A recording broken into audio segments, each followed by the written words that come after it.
Thank you very much, Attorney General Holder Eric. Thank you for making me cry. I realize I have introduced you many, many times, but you've not introduced me, and wow, thank you so, so much. And for being here. I'm a little mad at you for being here. Every minute you're here, you're not in Wisconsin fighting for our democracy, in Pennsylvania fighting for our democracy. Eric's work in leading the redistricting effort is going to make an enormous difference in access and fairness that those of us who care about substantive policy are fighting for. So thank you for your continued commitment. And Attorney Franklin for putting a bug in Attorney General Holder's ear to probably be here tonight. Thank you very much. I appreciate it. Dr. Ladner, I want to yield you my time and hear more. It's an incredible honor to be even on the same stage as you, but Dr. Ladner is a part of our film festival, has appeared, and my guess is no good deed goes unpunished. She'll be back. So thank you for your enormous heart and spirit. And Riley and your staff, you're obviously kicking ass. So thank you. I hope you met your financial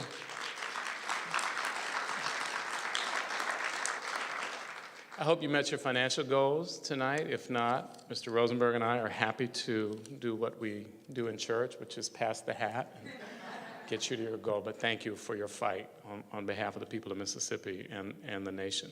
I love Mississippi. It's an improbable thing to say. I'm from Florida. I had no prior connection to Mississippi until I lived there. And I loved living there. It had me with hello. I lived in Jackson. I went down to work for the Supreme Court. I was a clerk first for Judge Jimmy Lee Robertson, and then did a side gig with Justice Raben Anderson. And I don't know that they'd seen the likes of me. I was 23, I had a ponytail, I had an earring, I was an open Jew and a closeted homosexual. The latter they'd probably had before. The former, I'm not sure. But they knew about my presence before I was there. My first day, there was a justice named Zuccaro, Judge Joseph Zuccaro from Natchez, and he was the only Catholic on the court. That apparently was a big deal. They referred to him as the papist. And Zuccaro made a beeline for me on my first day, came right over in the hallway. There were many, many clerks. He just made a beeline for me. I don't know how he knew it was me. You're that fella from New York?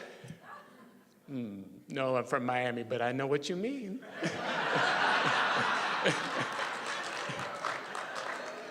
This was an hour after Chief Judge Roy Noble Lee had, with glee, sworn me in over the Confederate flag, which was not the flag of Mississippi, but he swore me in over the Confederate flag.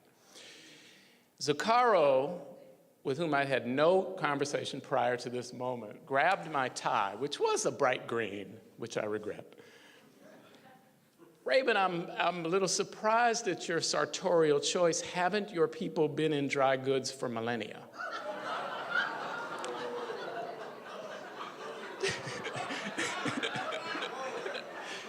To which I fell instantly in love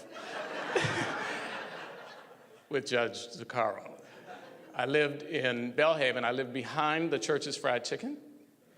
I am the only person, I am sure, that had his own table at Church's Fried Chicken. I ate well in Mississippi.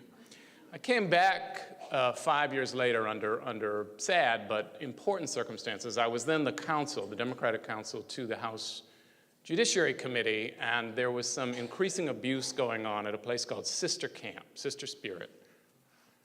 Sister Spirit was improbable. It was a lesbian compound in Ovette, Mississippi. And the county and municipality and state were doing nothing to protect them from an increasing abuse, including violence. So Congressman Barney Frank, one of the members for whom I worked, Jerry Nadler, from whom I worked, John Conyers, it was quite a lineup, decided to have a field hearing in Mississippi to try to draw attention to this and the lack of protection. And we had a field hearing on abuse to lesbians in Ovett, Mississippi in the early 90s.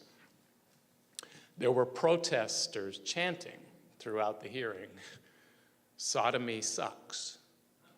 Sodomy sucks." To which Congressman Barney Frank loudly said to me, and I don't know if we could hear it in the crowd, "What side do you think they're on?"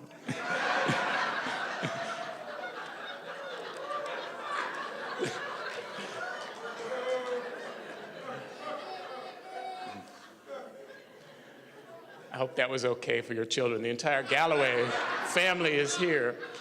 But the more meaningful connection I had with Mississippi came many years later. I happily accompanied Congressman John Lewis on an annual pilgrimage that he does, usually to Alabama, but one year we went to Mississippi. And we found ourselves appropriately in Ruleville, and which is where Mrs. Fannie Lou Hamer worked on the Marlowe plantation and began her work with others to change the course of this nation.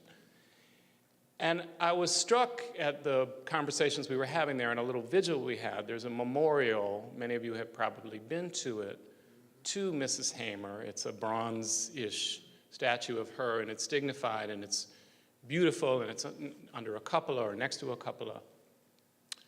And regrettably, and this is no indignity to AT&T, it says on the bottom of it, sponsored by AT&T. And my heart literally broke. God bless AT&T. But I realized this woman, and you all know her, and you were friends with her and worked with her, and I'm jealous of you for that, who made it through the 5th grade, who had her entire life in this milieu on the Marlowe and other plantations, and through tenacity and spirit and courage and the support of others, formed a party, took on a president, took on a nation, literally brought us closer to the promise of America, which is yet unfulfilled, but closer.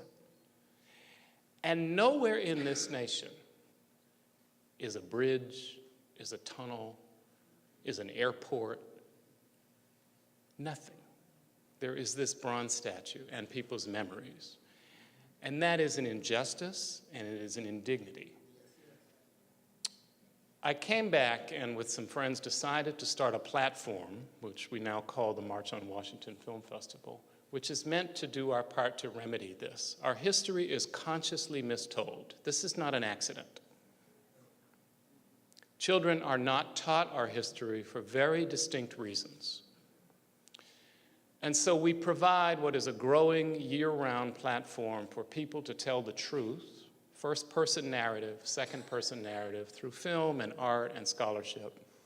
There's student civil rights competitions, there are film competitions, there's journalism support to focus on accurate representations of our history, stories not told, stories mistold. The audience support is off the charts, which tells me, as does the new African American Museum, there's an enormous hunger for many of us to learn the truth. And we are dedicated to that. And I need you to join us. I need you to bring content.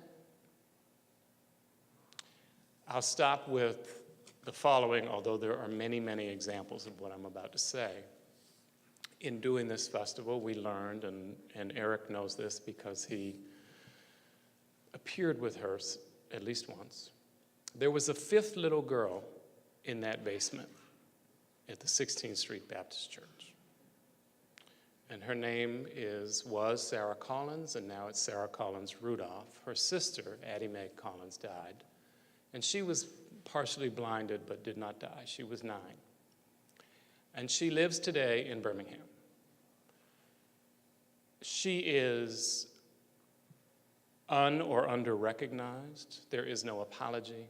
There is no victim's compensation. She is an American living witness to state-sponsored terrorism. She, like many others, we have a lot of work to do to draw attention to living people, the children of people, the families and communities of people. What Mr. Stevenson is doing in Montgomery is an important piece of this, but we're all a part of it.